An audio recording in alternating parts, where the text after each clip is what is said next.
Welcome to a special series of Beyond the Text, the interviews.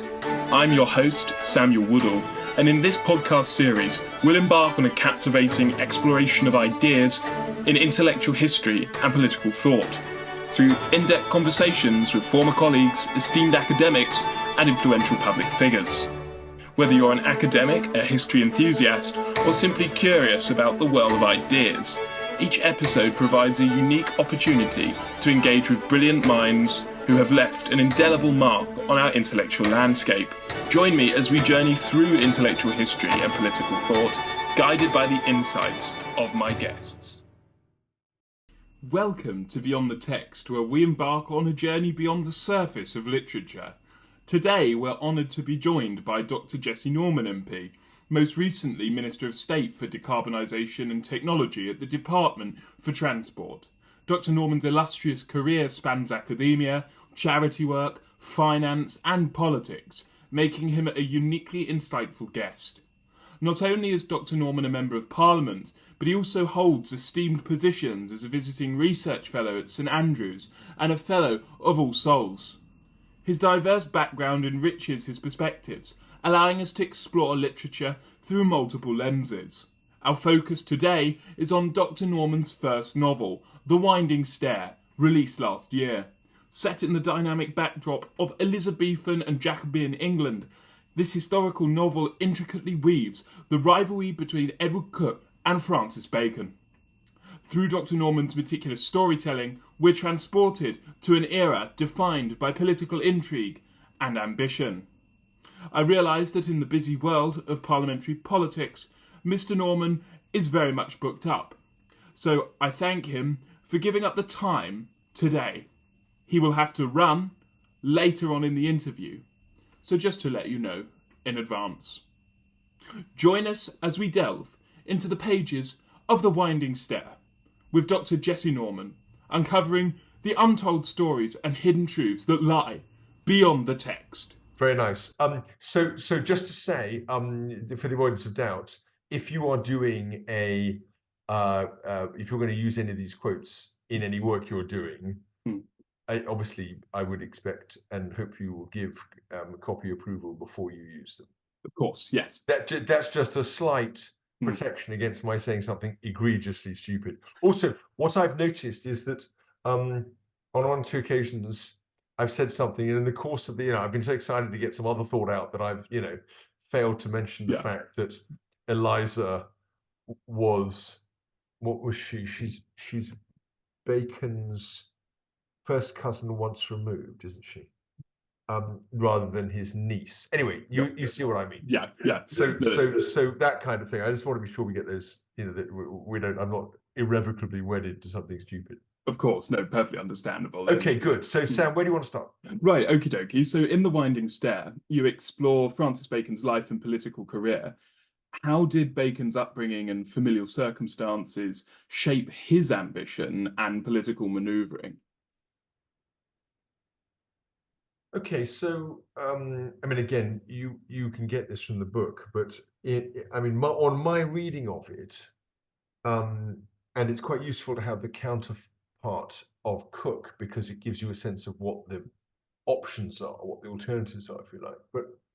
But Bacon is basically born into, pretty much the center of the administrative court, and his father Nick Bacon is Lord Keeper, and Nick obviously is both the brother-in-law of William Cecil and also the kind of great partner in government. And so that fact, and the fact that Francis Bacon is well known to the Queen from a very early age, would have been, I think, in my reading at least, a shaping set of facts, because they would have, in my reading, encouraged him to believe that the way lay open to a life of public service in supporting the court and the Privy Council and administration of government, but also that life would be appropriately and properly recognised and rewarded. There would be steady progress up the cursus honorum if one continues to do one's job in an effective and loyal way, until the top, very top, where everything becomes very political. And so when it becomes clear that this isn't going to happen, and when it becomes clear to Francis on my reading that one of the reasons it isn't going to happen is that, you know, he's been, as it were, held back in favor of Robert Cecil, William's son. And when it becomes clear that that's been allowed and promoted, and possibly the person who's really driving this is the Queen, and therefore the Queen, contrary to calling him her young keeper, doesn't really, in fact, rate him. You know, I think that, given the personal control that the monarch and her advisors hold over the whole system of government, that would be a pretty shattering series of revelations. And on my reading, that creates a sense of tremendous frustration and potentially jealousy. And that then has a number of effects. It pushes Francis Bacon into collateral achievement elsewhere, or if it doesn't push him, he has the time to do it because he's not engaged in government. And so he does have time to write masques in the 1580s and 90s for Gray's Inn, and to be a parliamentarian when Parliament is in session, which it infrequently is, and to do other things that he's interested in, but also gives him scope to write first his essays and then some of the other works of the 1590s, and then ultimately advancement of learning.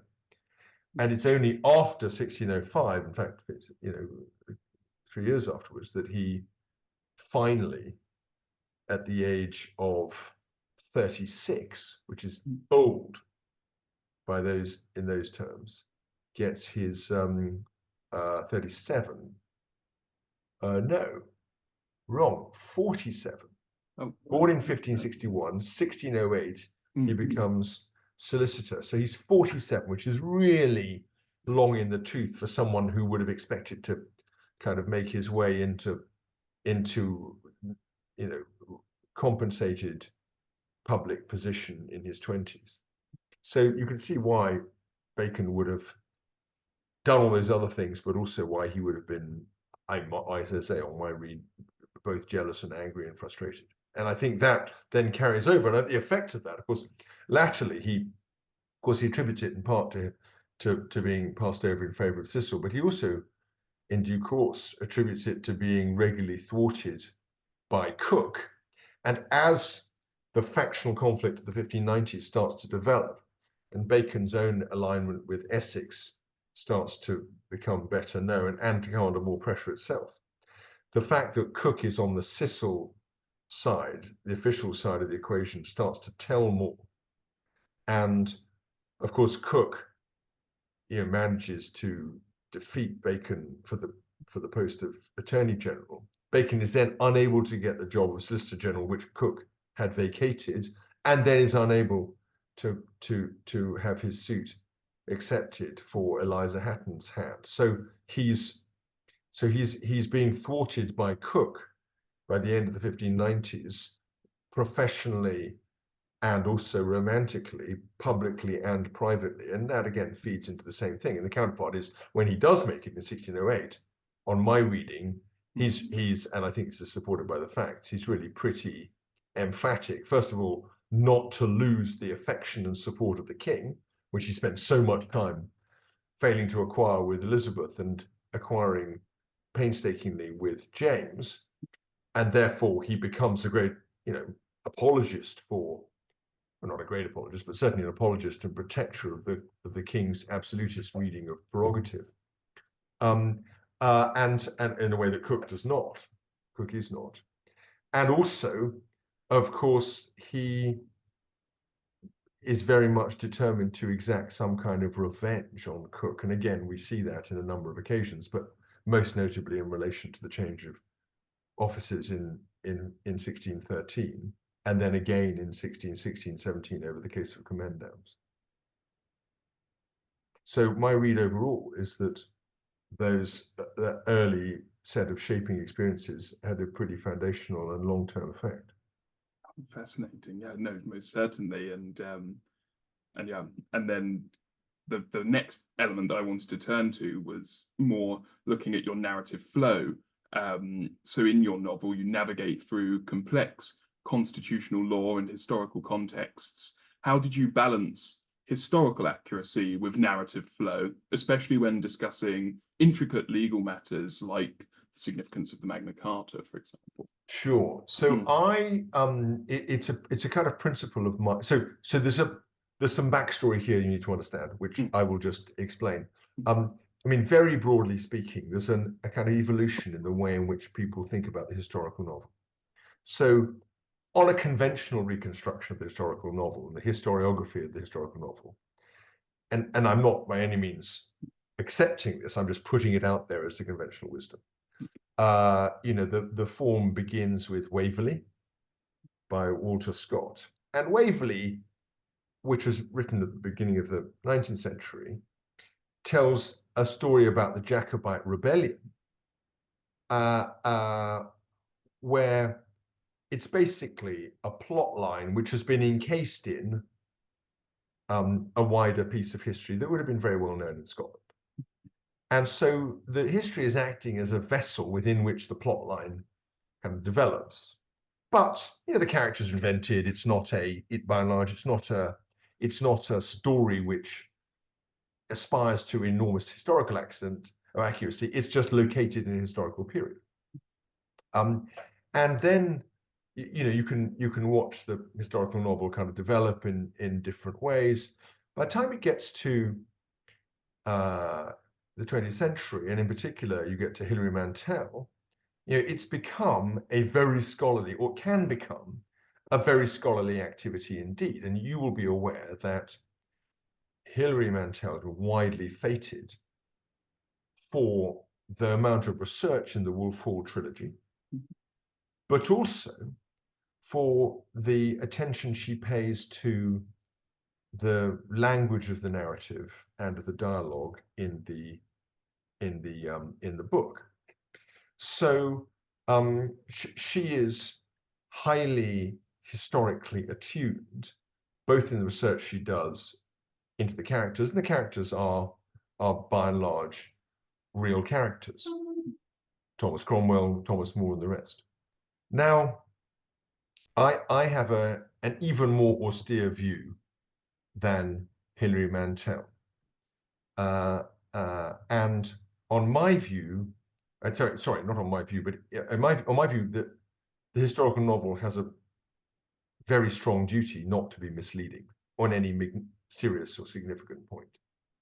And in my novel, with one or two very marginal exceptions, which we can discuss, the novel is historically accurate. And the greatest compliment anyone's paid to me in relation to history, I mean, it's received a lot of compliments, to say, but one of the nicest ones was from Alexandra Guyder, who's a professor of 16th century history at Oxford, who said that she put the book on the reading list for incoming undergraduate history undergraduates. Yeah. There's so much. Now let me get to a couple of kind of niche points that you might think are interesting, but would escape most readers. So the first is this. Hilary Mantel talks a lot in the Reith lectures about the importance of not misleading the reader. But she is in fact herself quite guilty of it in several dimensions. So let me give you three. One is language. So I don't actually, as a man who spent a lot of time embedded in the language of the 16th and 17th century, I don't myself regard Hilary Mantel's language as fully persuasive. And if you take the first chapter of Wolf Hall, just to begin at the beginning, it uses the word sniffle and the word gossip used as an abstract noun to mean chatter. Neither of those is a 16th or 17th century usage. They both come from the 19th century. And there's no such thing as gossip in the abstract sense in the 16th, 17th century. A gossip is a person, generally a woman, who chatters. But gossip as an abstract thing is not a word that you find at that time. Now, no, there's no word in my book that comes after the year 1699. So the reason you have a profound sense of immersion in the air, in the language of the time, is because you're in the language of the time. Now, the reason that works is because it's the language of Shakespeare, and therefore, provided you cut out anything that's really very, very poetic, and therefore, in some sense, artificially flowery, which I have used, but only in a few very specific cases. Poetic contexts. Some of the poetry in the book is written by me, but I don't tell you which bits of the book. I mean, that's part of the joy of it. But the other thing is that, and you can't have any kind of zoons, you varlet, any of that kind of nonsense. But if you pare it back, it's possible to construct a narrative tone which is recognizably of the time, Shakespearean, intelligible to us, although a little bit removed, and also that has the supreme merit that I can then bring in unchanged contemporary documents and fold them into the narrative without the reader detecting that the narrative has changed in its style at all. And so I can put a lot of Francis Bacon's letters into the third person and say, Bacon writes to the king saying, and using the historical present, saying, I would advise you X, Y, Z, PQR, and you don't notice the change because it's just Bacon speaking, but speaking remotely. Yeah. So you can do that because of the tonal approach that I've taken to the historical present, which I've used, which allows that. The result of that. So sorry, that's one level of language. The second level is level of characters. So Hilary Mantel invents a relationship which we have no warrant for thinking existed. So she has Thomas Cromwell have an affair with Johanne, who is his wife Liz's sister after Liz dies. I don't think there's any evidence in the record for that. And Hilary Mantel in the third volume also invents a new character, which is an unknown daughter of allegedly born in Antwerp when Cromwell was in Antwerp, called Hanneke or Janneke, however you pronounce it. And again, that person is, I think, unknown to history. But the most problematic lies in the characterization. For Hilary Mantel lies in the characterization of More. So Thomas More, as you may know, was lionized in a book called A Man for All Seasons, a play called A Man for All Seasons, made into a film, and a phenomenal play and a phenomenal film they are too. And that obviously got right up Hilary Mantel's nose because she reverses the polarity. So in A Man for All Seasons, Thomas Cromwell was quite a really nasty man of business who kind of maneuvers More into a situation in which he won't sign the oath of supremacy and ultimately has his head cut off for it, which is true.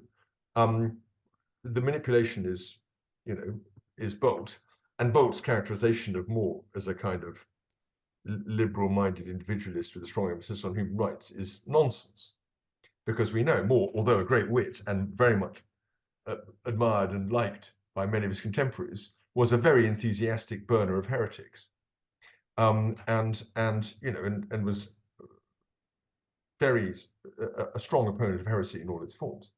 So More is a complex character. He's got good sides, he's got bad sides, right?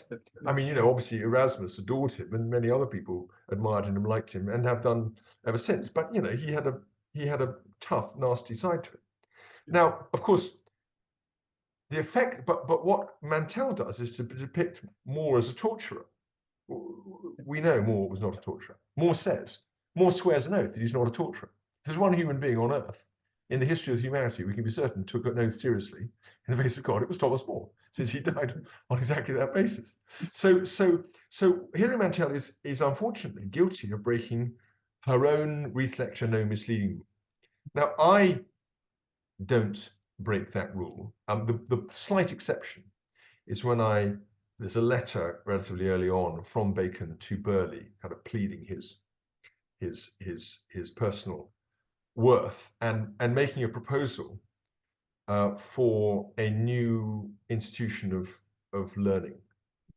And we know that Bacon did make a proposal in a letter to Burghley. We don't have the letter. I wrote that letter. The letter looks like all the other letters because the reader can't tell the difference. But that letter is in fact written by me.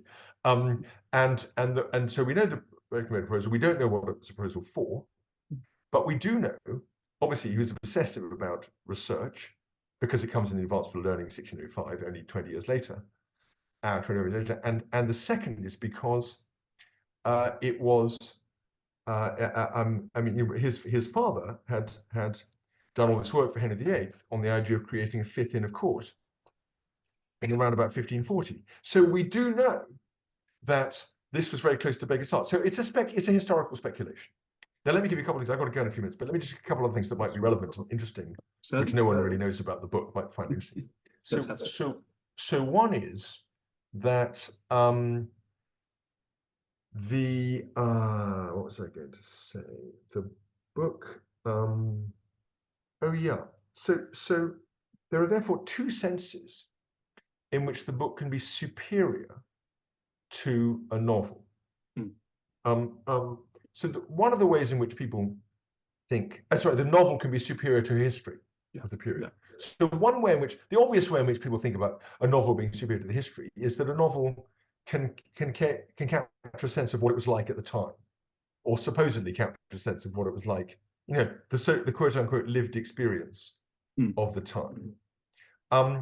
I give you two more ways in which, and Hilary Mantel gives you another way in which a novel can be historically more valuable, or as valuable as history. Don't forget, I'm not suggesting a novel replaces history, right? It absolutely doesn't. But it's history is history, a novel is not. Yeah. But the novel has historical value. The historical novel has historical value, or can do. And one example is that it can give you interpretations that color one's reading of the period. And the example of this of Hilary Mantel's is the reading. So she reads Cromwell's motivation early on in his career in the 1520s as being about avenging what she sees as the destruction, what he sees as the destruction of Wolsey. And for that, he on Hilary Mantel's reading, that's all about Wolsey's dislike of Anne Boleyn and the people around her, and they basically end up destroying him. And so the driver of Cromwell's desire to destroy Boleyn is in part that it's for revenge. Now we know from Darwin McCulloch, who's written by far the best book on Thomas Cromwell, that this rather coloured his own interpretation. I mean, it wasn't an original idea. It's not an original idea, but it is an elaboration of an idea that had been circling around, and it's proven very influential. And Darwin, by any calculus, is a top historian, so that's quite a significant achievement. What I have done in my book is something that I wouldn't put on a par with this, but I've offered a new historical reading of the 1621 Parliament. And if you want to go into detail in that, you can go on to the St Andrews Intellectual Histories page and listen to the talk I gave there last year, if you haven't already, which is on this topic. And in a sentence, what it does is to try to rehabilitate, not to rehabilitate, but to create a reading of the 1621 Parliament in which Bacon's fall, far from being read as an inexplicable catastrophic event like a kind of natural disaster which no one could have foreseen coming. So I don't read it like that at all. I think it's the product of okay, thanks. We can go on a bit longer. I think it is the product of I